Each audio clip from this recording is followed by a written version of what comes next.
नमस्कार मेरे प्रिय मित्रों, आप सभी का स्वागत है हमारे ऑफिशियल यूट्यूब चैनल आशीष एटेक में। आज हम बात करेंगे एमपी आईटीआई के रजिस्ट्रेशन के बारे में। आईटीआई का रजिस्ट्रेशन जैसा कि आप लोगों को पता है कि शुरू हो चुका है 2025-26 सेशन के लिए।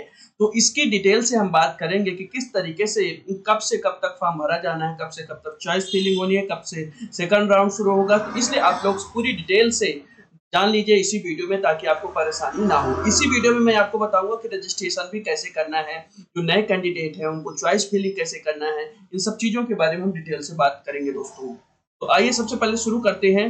आवेदकों द्वारा रजिस्ट्रेशन या रजिस्ट्रेशन में त्रुटि सुधार जो है तो 1 मई से 31 मई तक होगा दोस्तों। पहले से ही जान लीजिए। देखिए, आवेदकों द्वारा रजिस्ट्रेशन या रजिस्ट्रेशन में त्रुटि सुधार दोनों 1 मई से शुरू हो चुका है, 31 मई तक चलेगा। इच्छित संस्थाओं तथा व्यवसायों की प्राथमिकता क्रम का चयन करना। आगे मैं जब फॉर्म भरना सिखाऊंगा तो दिखाऊंगा कि प्राथमिकता क्रम यानी चॉइस फिलिंग क्या होती है दोस्तों। ये 10 तारीख से शुरू होगी। पहले आप रजिस्ट्रेशन कर लेंगे, 10 मई से 31 मई तक रहेगा। कॉमन रैंक आवेदकों को लॉगिन पर प्रदर्शित की जाएगी 5 तारीख को, 5 जून को दोस्तों। ठीक है ना, ये इतनी जानकारी आप जान ली है। अब कॉमन रैंक में प्राप्तांक में त्रुटि हो तो सुधार है तो आवेदकों द्वारा ईमेल के माध्यम से शाम 5 बजे तक त्रुटि सुधार किया जा सकेगा। ये ध्यान रखिएगा, जिनके में गलती हो जाएगी 6 तारीख से लेकर 8 तारीख तक कुछ गलती हो जाती है, उसको सुधार करना है। प्रथम चयन सूची डिस्प्ले करना, मैंने प्रथम चयन सूची दिखाई जाएगी 16 जून को। प्रथम चयन सूची के आवेदकों का प्रवेश, आवंटन, आवेदन पत्रों की ऑनलाइन उपलब्धता, उपस्थित मूल दस्तावेजों का सत्यापन 18 जून से लेकर के 20 जून तक किया जाएगा। ये सभी लोग जितने भी आईटीआई करना चाहते हैं दोस्तों, ये पहले से जान लें, ताकि आपको बाद में इधर उधर ना भटकना पड़े कि कब से कब क्या होने वाला है। द्वितीय चयन सूची जारी करना अपग्रेड के साथ 24 जून को जारी किया जाएगा। द्वितीय चयन सूची के आवेदकों का प्रवेश जो है तो 25 जून से लेकर के 27 जून तक शुरू होगा दोस्तों, चलेगा। फिर आवेदकों द्वारा प्रवेश पोर्टल पर आवेदन हेतु नवीन रजिस्ट्रेशन में त्रुटि सुधार 28 जून से लेकर के 6 जुलाई तक ही चलेगा दोस्तों। इसके बाद जो है तो आगे हम आपको बताते हैं क्या होगा। फिर कॉमन रैंक आवेदकों के लॉगिन पर प्रदर्शित की जाएगी 20/8 को, 20 अगस्त को। इसी तरीके से आगे ये पंचम सूची, सारी सूची जो है तो चतुर्थ, इन सब चीजों को आप देख सकते हैं। ये जो है तो हम आपको बता दें कहाँ से मिलेगा। यहाँ पे आईटीआई एडमिशन में जाएंगे और यहाँ पे जो है तो आप ये देखिए समय सारणी एडमिशन शेड्यूल पर ये आप पढ़ सकते हैं दोस्तों। अब हम बात करते हैं रजिस्ट्रेशन करने का। रजिस्ट्रेशन कैसे करेंगे आईटीआई का। तो new registration, new candidate registration here पर क्लिक करेंगे। तो वहां पे क्लिक करेंगे तो ये देखिए ऐसा डैशबोर्ड खुलेगा, जिसमें ये देखिए अब पहले डॉक्यूमेंट्स मैं आपको यहीं पे बता दूं कि आपके पास जाति प्रमाण पत्र होना चाहिए। यदि आप एसटी/एससी ओबीसी से हैं, ठीक है ना, आपको जाति प्रमाण पत्र आपके पास होना चाहिए।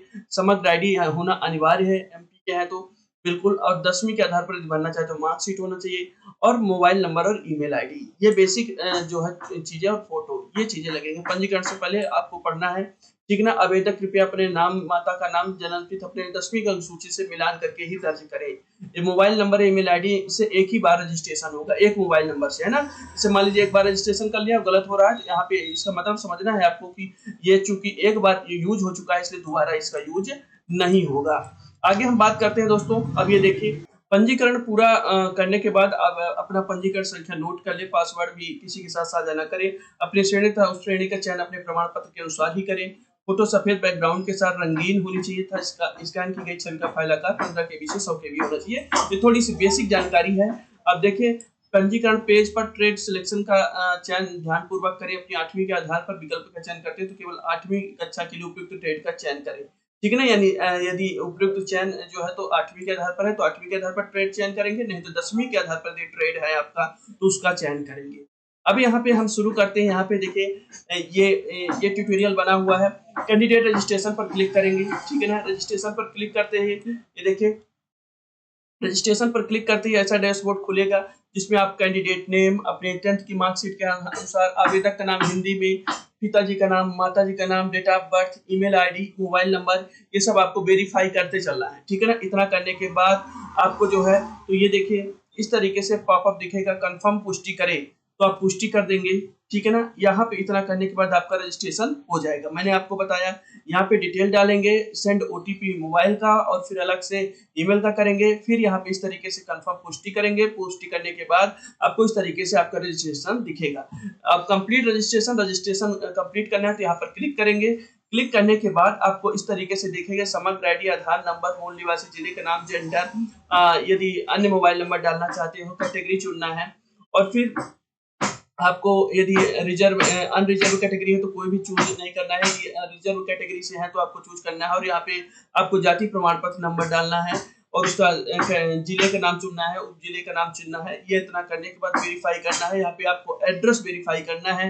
इतने करने के बाद यहाँ पे सबमिट टू सेव पर क्लिक कर देना है, ठीक है ना। जैसे ही यहाँ पे क्लिक करेंगे तो इस तरीके से एजुकेशनल क्वालिफिकेशन के लिए कहा जाएगा। एजुकेशनल क्वालिफिकेशन में 10th के आधार पर या 10+2 के आधार पर आपको जितने आधार पर बोलेंगे उतने मार्कशीट डालनी पड़ेगी। यदि 10वीं के कहेंगे तो 8वीं और 10वीं की डालना पड़ेगा, 12वीं के डालेंगे तो 8वीं, 10वीं और 12वीं के डालना पड़ेगा, ठीक है ना। तो हाईएस्ट यदि आपको यहाँ पे 10-12वीं के नहीं डालना है तो यहाँ पे 10वीं बस डालेंगे, ठीक है ना। जहाँ पे हाईएस्ट क्वालिफिकेशन ये लिखा हुआ है ये, तो वहां पे आप ये ध्यान देंगे, ठीक। इतना करने के बाद ये देखिए, इतना कर लिया आपने, एजुकेशनल क्वालिफिकेशन हो गया। यहाँ पे इतना करने के बाद यहाँ पे ये देखिए, ये इस तरीके से इमेज अपलोड, फोटो अपलोड करें का ऑप्शन आएगा। तो फोटो अपलोड, यहाँ पे अपलोड फोटो अपलोड करेंगे और फिर सिग्नेचर यहीं पे अपलोड करेंगे, ठीक है ना। अपलोड साइन, अपलोड फोटो, इतना करने के बाद अपलोड इमेज पर क्लिक करेंगे। इसके बाद इस तरीके से डैशबोर्ड खुलेगा जिसमें प्रोसीड विथ पेमेंट, भुगतान के लिए आगे बढ़े, यहाँ पर ऑप्शन पर क्लिक करेंगे तो ये आप प्रोसीड टू आएगा। यहाँ पे देखिए credit card, debit card, net banking, UPI payment से करिए यहाँ पे और पेमेंट नाउ पर क्लिक करेंगे तो पेमेंट हो जाएगा जो 16-17 रुपए करता है। और इस तरीके से आप प्रिंट एप्लीकेशन आपका मिल जाएगा, रजिस्ट्रेशन कंप्लीट हुआ। अब चलेंगे पे चॉइस फिलिंग फीस, ठीक है ना। प्रिंट एप्लीकेशन फॉर्म, पे चॉइस फिलिंग फीस, यहाँ पे देखिए एक चीज मैं दिखा दूं पहले, यहाँ पे हमारे लेफ्ट कॉर्नर में देखिए रजिस्ट्रेशन हुआ, एजुकेशनल क्वालिफिकेशन हुआ, इमेज अपलोड हुआ, पे रजिस्ट्रेशन फीस हो गया, प्रिंट एप्लीकेशन फॉर्म हो गया। अब पे चॉइस फिलिंग फीस जो 50 रुपए कटेगी उसको चॉइस फिलिंग की फीस का डालेंगे, फिर चॉइस फिलिंग करेंगे, ठीक है ना। फीस प्रोसीड विथ पेमेंट, भुगतान के लिए करेंगे, फिर से यहीं पे जाएंगे, यूपीआई से पेमेंट करेंगे। जब वो हो जाएगा तो टिक कर लगता जाएगा, ठीक है ना। चॉइस फिलिंग पर क्लिक करेंगे। चॉइस फिलिंग पर आप यहाँ पे चूज कर सकते हैं, रीवा है, भोपाल है, सतना है, जबलपुर है, इंदौर है, जिस भी है आई को चूज करके अपना आगे बढ़ाएंगे। और चूज करने के बाद सबमिट पर यस और ओटीपी आएगा, इस प्रकार जो है तो लॉक कर देंगे। लॉक करने के बाद आपका जो है तो पूरा रजिस्ट्रेशन और चॉइस फिलिंग कंप्लीट हो गया। प्रिंट अपडेट फॉर्म या वेदर फॉर्म को प्रिंट करने के लिए यहाँ पे क्लिक करें। तो इस तरीके से मैंने आपको बताया कि ITI का रजिस्ट्रेशन शुरू हो चुका है और आप इस तरीके से कर सकते हैं दोस्तों। तो हमारा वीडियो पसंद आया तो इसे लाइक करिए।